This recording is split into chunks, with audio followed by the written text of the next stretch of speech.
حیاتن طیبہ، اے میرے بندو ہم تمہیں بہترین زندگی عطا کریں گے، ہم تمہیں سکون والی زندگی عطا کریں گے، ہم تمہیں خوشحال والی زندگی عطا کریں گے اگر نیک عمل کرو۔ نیک عمل، نماز پڑھنا یہ بھی نیک عمل ہے، اللہ کے راہ میں خرچ کرنا نیک عمل ہے، اور اسی طریقے سے غلط کاموں سے بچ جانا اور قال اللہ اور قال الرسول کے سوادائیں بلند کرتے ہوئے چلنا اور اپنی زندگی میں قرآن و حدیث کے مطابق زندگی کاٹنا، یہ بھی نیک عمل ہے۔ مدرسہ میں یہاں پہ آئے ہوئے ہیں آپ، اللہ کے راہ میں خرچ کر رہے، یہ بھی نیک عمل ہے۔ نیک عمل یہ بھی ہے فَلَنُحْيِيَنَّهُ حَيَاتًا طَيِّبَةً، اگر نیک عمل کرو گے تو میرے بھائیو ہم تمہیں حیاتاً طیبہ دیں گے، ہم تمہیں ایسی زندگی دیں گے، خوشحال والی زندگی عطا کریں گے۔ مرد ہو یا عورت اگر نیک عمل کرے تو میرے بھائیو اللہ تبارک و تعالی خوشحال والی زندگی عطا کرے گا۔ نماز پڑھنا یہ بھی نیک عمل ہے۔ کتنے لوگ ہیں جو نماز ادا نہیں کرتے، کتنے لوگ ہیں جو اچھے کام نہیں کرتے ہیں۔ میرے بھائیوں نیک عمل یہ بھی ہے کہ تم اللہ کے راہ میں اعلانیہ خرچ کرو، اللہ کے راہ میں چپکے دو، یہ بھی نیک عمل ہے۔ ضروری نہیں کہ جلسوں کے اندر اعلان ہو تب بھی تم اللہ کے راہ میں خرچ کرو، کبھی کبھی چپکے میں بھی جا کر کے اللہ کے راہ میں دے دیا کرو۔ راستے میں جاؤ، آپ کے گھر کے اگل بغل میں کوئی پڑوسی ہے جس کو تم جان رہے ہو، جس کو تم سمجھ رہے ہو کہ یہ غریب ہے، اس کے گھر کے اندر اوڑھنے کے لیے کمبل نہیں ہے، رات کی تاریکی میں چپکے سے جا کر کے اس کے گھر میں دے دو تاکہ وہ یہ نہ سمجھے کہ مجھے ذلیل کیا جا رہا ہے۔ آج کل دیکھیں نیکی کر فیس بک میں ڈال، نیکی کیا جاتا ہے لیکن تصویریں لے کر کے باقاعدہ چھوڑا جاتا ہے۔ چلو ٹھیک ہے، کچھ مجبوریاں رہا کرتی ہے، لیکن بعض لوگ نیکی کر کر کے میرے بھائیوں فوٹو کھینچ لیتے ہیں، اور باقاعدہ ان نیتاؤں کو آپ نے دیکھا ہوگا، 2 جگہ 3-4 جگہ تھوڑا سا بانٹ لیا، اسی کو کھینچ لیا اور سب ہڑپ کر لیا، اندر کر لیا۔ بہت سے لوگوں کو ایسے دیکھیں۔ میرے بھائیوں غور کیجئے، حیاتاً طیبہ، پرسکون والی زندگی چاہیے تو نیک عمل کیجئے۔ کسی بچے کو آپ کا اپنا بیٹا کو نہیں پڑھا رہے ہیں، آپ کی بیٹی بنات میں نہیں پڑھ رہی ہے، کسی کی بیٹی تو پڑھ رہی ہے، اس کی بیٹی کو اپنی بیٹی سمجھتے اس کو پڑھائیے۔ آپ نے اپنی بیٹی کو نہیں پڑھایا، بہت سے مدرسے چل رہے ہیں، آپ کا بیٹا نہیں پڑھ رہا ہے لیکن کسی کا بیٹا تو پڑھ رہا ہے، آپ حافظ قرآن بنائیے، حصہ لیجئے اس میں، آپ یہ بھی نیک عمل کریے، دین اسلام کا سپورٹ کیجئے۔ میرے بھائیوں زندگی میں ایک مرتبہ آپ کو یہ موقع ملا، چانس ملا ہے، بار بار آپ کی زندگی میں یہ موقع نہیں مل سکتا ہے کہ کل کریں گے۔ میرے بھائیوں زندگی گزر جائے گی، ختم ہو جائے گی، پتہ ہی نہیں چلے گا، اس وجہ سے جلدی سے نیک اعمال کرو۔ اور اللہ فرماتا ہے وَلَنَجْزِيَنَّهُمْ أَجْرَهُمْ بِأَحْسَنِ مَا كَانُوا يَعْمَلُونَ، ہم مرنے کی بعد بھی تمہیں بہترین بدلہ دیں گے، جو تم دنیا کے اندر اچھے اعمال کر رہے ہو اس کا بدلہ ہم مرنے کے بعد تمہیں دیں گے۔ نیک عمل کرتے چلے جاؤ۔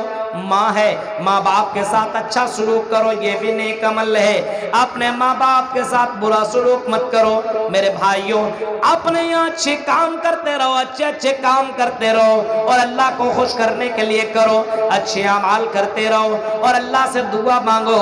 حضرت ابراہیم اور اسماعیل جب خانہ کعبہ بنا رہے ہیں، اچھے کام کر رہے ہیں تو اللہ سے دعا مانگ رہے ہیں، ربنا تقبل منا، اے اللہ تو ہماری دعا کو قبول کر لے، اے اللہ جو ہم کام کر رہے ہیں، اے اللہ ہم تیرے لیے گھر بنا رہے ہیں، ربنا تقبل منا انک انت السمیع العلیم، اے اللہ تو سننے والا ہے، اے اللہ ہمارے اس عمل کو اللہ قبول کر لے، یہ چھوٹا سا عمل میں کر رہا ہوں، اللہ ہمارے عمل کو اللہ تو قبول کر لے۔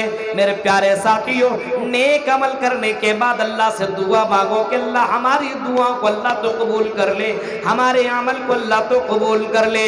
نیک عمل کرنے کے بعد یہ مت سوچو کہ ہم جنتی ہو گئی۔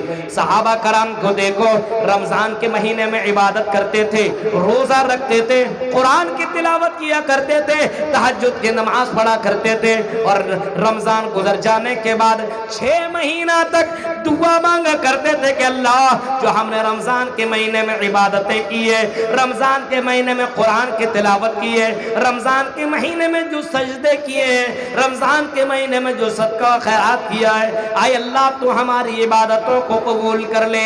6 مہینے تک دعا مانگا کرتے تھے. آج ہمارے یہاں رمضان کا روزہ رکھ لیتا ہے, عید کا چاند جیسے ہی نظر آتا ہے اس کے بعد سب کو خلاص ختم سمجھ لیتا, اب تو ہم جنتی ہو گئی, نماز پڑھنے کی کیا ضرورت ہے. یہ حال ہے ہمارے یہاں. تو اگر اپنی زندگی میں سکون چاہیے, آرام چاہیے, تو ایمان کے ساتھ ساتھ عمل صالح کرو. عمل صالح قرآن میں ایک جگہ اور بیان کیا, وَالْعَصْرِ إِنَّ الْإِنسَانَ لَفِي خُسْرٍ إِلَّا الَّذِينَ آمَنُوا وَعَمِلُوا الصَّالِحَاتِ, زمانے کی قسم, إِلَّا الْإِنسَانَ لَفِي خُسْرٍ, سارے کے سارے انسان گھاٹے میں, نقصان میں ہے, خسارے میں ہے. پھر فرمایا إِلَّا الَّذِينَ آمَنُوا وَعَمِلُوا الصَّالِحَاتِ, مگر وہ لوگ گھاٹے میں نہیں, نقصان میں نہیں, خسارے میں نہیں, جن لوگوں نے ایمان لایا اور عمل صالح کیا. ایمان کے ساتھ ساتھ عمل صالح کرنا ضروری ہے. ایمان ہے تو عمل صالح کرو, ایمان ہے تو نیک عمل کر لو, نیک عمل کر لو. میرے بھائیو, یہ موقع آپ کو بار بار نہیں ملے گا. اچھی اعمال کر لو, برے اعمال مت کرو. آج کل کیا ہوتا ہے, نیک اعمال تو نہیں ہو رہے لیکن برے اعمال. موبائل کا استعمال غلط طریقے سے لوگ کر رہا ہے, موبائل میں غلط چیزیں دیکھ رہا ہے. ارے بھائی, موبائل سے آپ اچھی چیزیں بھی پا سکتے ہو. آپ اسے موبائل کے اندر سدیس اور شریم کی تلاوتوں کو آپ سن سکتے ہیں, ان کی آواز سن سکتے ہیں. آپ الگ الگ اسپیچ, الگ الگ موضوع پہ تقریریں سن سکتے ہیں. آپ بہت سی چیزیں حاصل کر سکتے ہیں. لیکن آج کل بہت سے لوگوں کو دیکھیے موبائل کا غلط استعمال کر رہا ہے اور موبائل کے اندر گانے, فلمیں وغیرہ دیکھ رہا ہے. اور ہمارے یہاں تو ادھر تو زیادہ تر بھوجپوری چلتا ہے, خوب دیکھتا ہے. موبائل میں لگا دیا, بیٹوا بھی وہی سن رہا ہے تو بیٹیا بھی وہی سن رہی ہے, گھر والے بھی وہی سن رہے, کوئی مطلب نہیں ہے.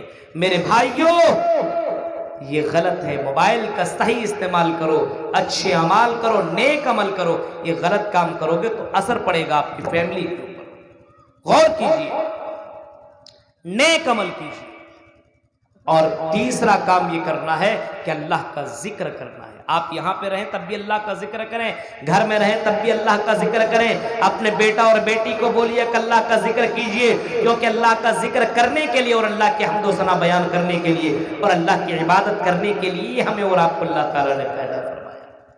وَمَا خَلَقْتُ الْجِنَّ وَالْإِنسَ إِلَّا لِيَعْبُدُونَ, اے میرے بندو, ہم نے تمہیں اپنی عبادت کے لیے پیدا کیا ہے. اے میرے بندو, ہم نے تمہیں اپنی عبادت کے لیے پیدا کیا ہے. وَمَا خَلَقْتُ الْجِنَّ وَالْإِنسَ إِلَّا لِيَعْبُدُونَ, اے میرے بندو, ہم نے تمہیں اپنی عبادت کے